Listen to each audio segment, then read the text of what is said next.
Redditors from Europe who have been to the US. What was the weirdest thing for you? Redditors from the US who have been to Europe. What was the weirdest thing for you?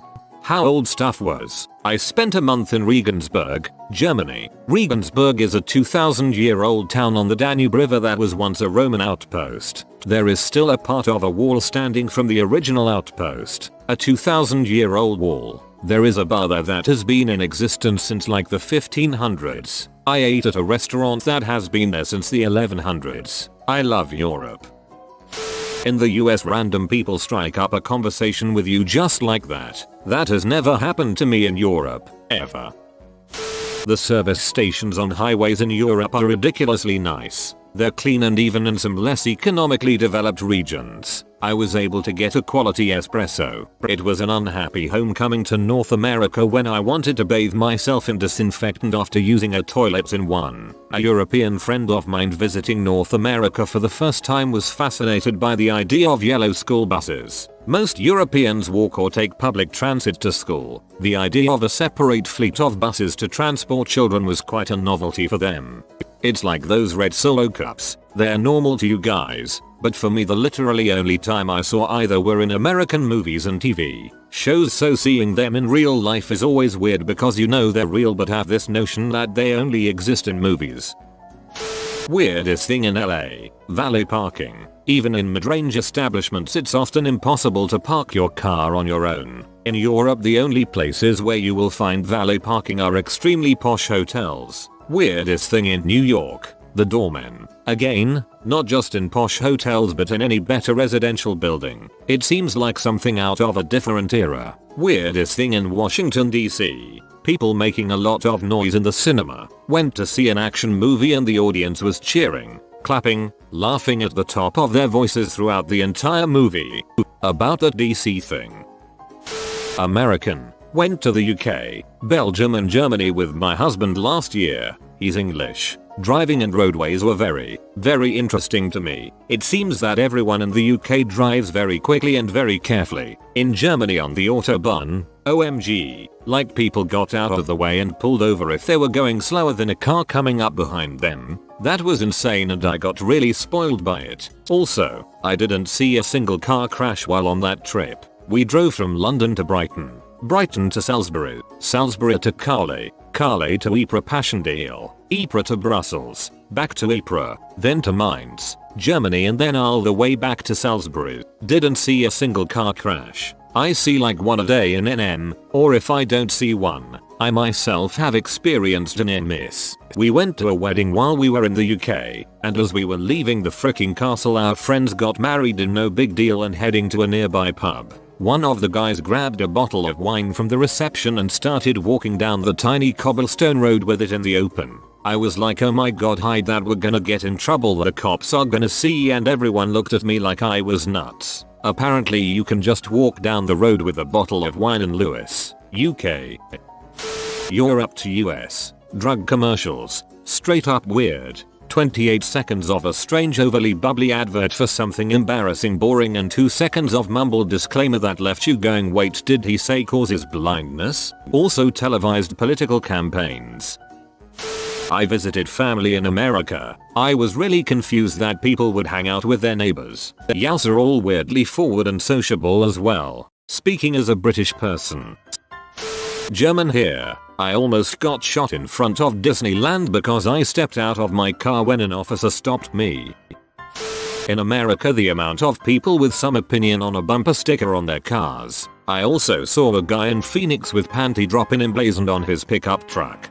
In high school I convinced one of my male friends to get a soccer mom magnet for his truck. When I went to Italy, from the US, paying for the bathroom. Seriously? As a Dutch person who just came back from Florida, freaking liquid cheddar cheese pump at 7/11, soda fountains with unlimited refills, big freaking soda cups everywhere. I mean, your smallest cup is our biggest cup at McDonald's. The way Americans seem to do everything by car. Sometimes the sidewalks are very small and it seems like no one is ever walking there. And a positive one to conclude. Most Americans are very friendly and hospitable. Freaking liquid cheddar cheese pump at 7/11. I don't think that's socially acceptable. Grits. Took me forever to work out what they were, and all the terms for the way to cook an egg. Hard boiled, soft boiled, poached, fried, over easy, medium, scrambled, and deviled are the ones I can think of off the top of my head. Just returned from Canada. Why don't they include their taxes on the price tags? Already put my $10 bill in my hand to pay, and put my wallet away. That'll be 11.20, sir. Foo. At least for the US. Every state has a different sales tax, but national chains want to advertise their prices as the same nationally, so they'll run an ad for a $4.99 burger, but it'll be anywhere from $4.99 to $5.50 or so depending on where you buy it. Local stores follow along because they don't want to have higher sticker prices than the national chains. I was in New York in 2009 and people were friendly as frick. If you think New Yorkers are friendly, just wait until you visit the rest of the country. Circa 1987 to 1989. German ketchup is not the same as American ketchup. Germany doesn't have hot fudge. German sidewalks don't have gum stuck to them. German public transportation actually has cloth seats. German girls can go into bars and drink at very young ages, that is, 14. Germans don't use screens on their windows. SHHHHH. That might be a great business venture. German doors have levers and not doorknobs. Germany does not check for PKU on infants. Currently living in Germany. I wouldn't necessarily say weird, but one of the most difficult things to get used to is the drastic difference in manners. More so what is considered polite and what not. Americans are generally friendly and in such a way that they're always concerned with other people's business. This does have its benefits though. I don't have to have a forced awkward conversation with neighbors when they walk by or small talk with the cashier. However, when I first got here I'd instinctively wave to people driving by and such and get a ton of odd looks. That and looking at things in a store rack. Germans will just cut right in front of you to grab stuff or bump you. Not that they're being mean, they just don't necessarily say anything. Just the way it is. Honestly, I like it. Everyone keeps to themselves, so to speak.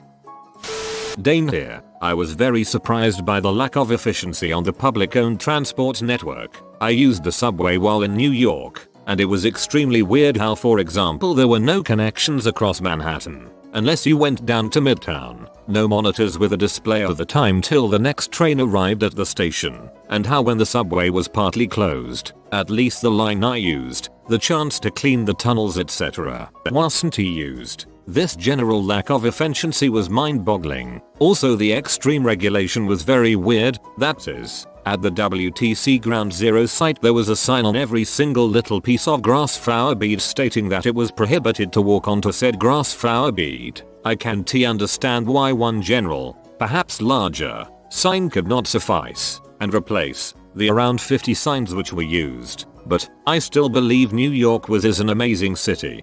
For me, part of the joy of visiting Copenhagen was simply seeing a city that had its act together. US here, went to the UK last year, was surprised how small even the largest cars were. Also, the bathroom stall doors seemed to always be full doors, which was very comforting. Try driving a large car through most of our towns. They can be a nightmare even in a small car. It's because in most of the older towns the streets were there for hundreds of years before cars and are designed for horses and carts. I recently just came back from Prague and I'd say the weirdest thing for me is the fact that everyone smokes cigarettes, and also the entire time I was there I only saw 2 people who would be considered obese in the US, and because they were native Czech I automatically ruled it off as thyroid problems or something in that nature.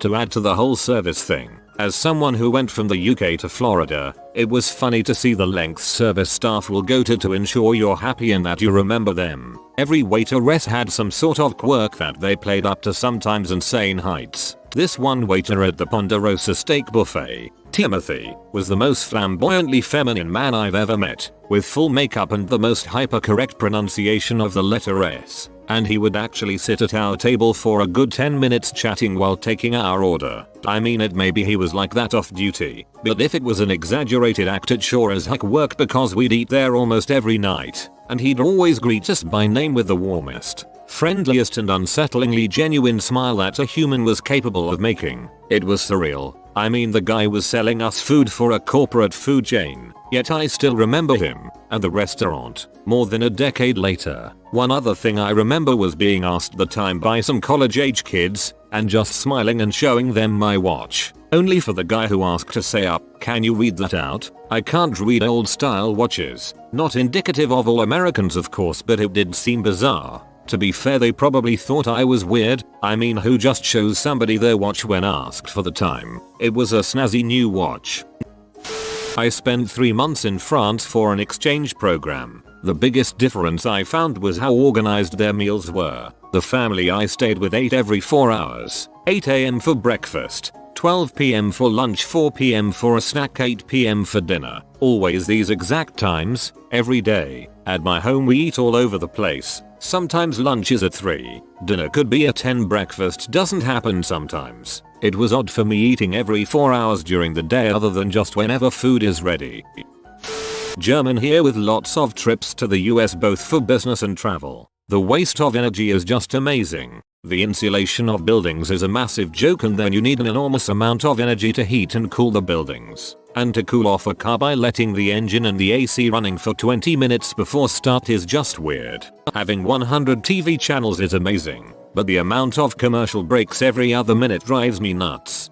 What a surprise. A German complaining about lack of efficiency. Norwegian here. The insane amounts of homeless people and the status that comes with cars in the US. Rented a Mustang for a road trip and suddenly I was the hottest guy around. I like Mustangs, but it's really not something I'd regard as a symbol of high status. They're actually pretty inexpensive cars. While they are cool cars, I don't think many consider them a status symbol, especially when you consider that most SUVs and trucks on the road cost more than the top of the range Mustang. Having to pay for water in restaurants in Europe took getting used to. Returning to the States after 4 years abroad, the general stereotypes about America, while not necessarily prevalent, are definitely noticeable. Though there may only be one loud or morbidly obese person in a group of 50, they are the ones that leave the biggest impact. It's illegal to deny someone water for free in a pub here in the UK. I'm an American spending time in Germany right now. I have no idea why the frick they all drink carbonated water instead of normal water. I just want regular water. Ask for Stills water. From the US, effective public transportation. Being able to take a train or sub $50 flight to another city is awesome. Maltese here. Everything is so big. The cars, the buildings, the food, the portions, the people. Yeah, the Maltese aren't really known for our height. The people were nice though, way more open to interaction than in Europe. I will however say that the obesity is insane. I didn't know humans could get so big, and I think it actually affected me psychologically because I lost my appetite and slimmed down, coincidentally right after returning home. I never knew of Maltese people. Either you were a dog before I looked it up. Sorry. Belgian here. I did a road trip through some states a few years ago. The first thing I noticed is how open Americans are to everyone. People would suddenly start talking to me all the time. The amount of billboards and drug commercials were very weird. Some of the billboards were legit pee me off. Also, some of the southern areas freaked me out. The racist USA chanting redneck stereotype is very much alive in some areas. The free refills and free Wi-Fi everywhere were amazing. Dutch here. My first time US was about 10 years ago. I was a bit disappointed by the JFK airport. I imagined it to be much more modern and well kept than it actually was. Apart from that, constantly being asked how are you was a bit awkward. Fine without inquiring after their well-being was my go-to response the first few times. IDK, it just seemed like a very personal question to ask someone you haven't ever spoken with. Also, the insane amount of positive feedback people give you while talking with you. On the one hand, I thought it was very nice. On the other hand, it seemed a bit fake. I guess it depends on what communication style you prefer. I'm a German and went to the US last year. Why don't you guys build proper bathroom stalls? You know, without huge gaps between the door and the walls. you might as well just leave out the door entirely. Also, literally the first thing my buddy and I noticed when we arrived at the airport, even before we arrived at the TSA police officer who checks your passport, is that all those menial working jobs are done by black people. I didn't see a single white cleaner, janitor, etc. in my 2 weeks there. You have been visited by the Bepiss Doggo of good old times. Comment drink well doggo to get infinite Bepiss. If you are new to the channel, you can subscribe. I publish new videos every day. Until then, check another video, or don't. Either way, have a great day you magnificent people.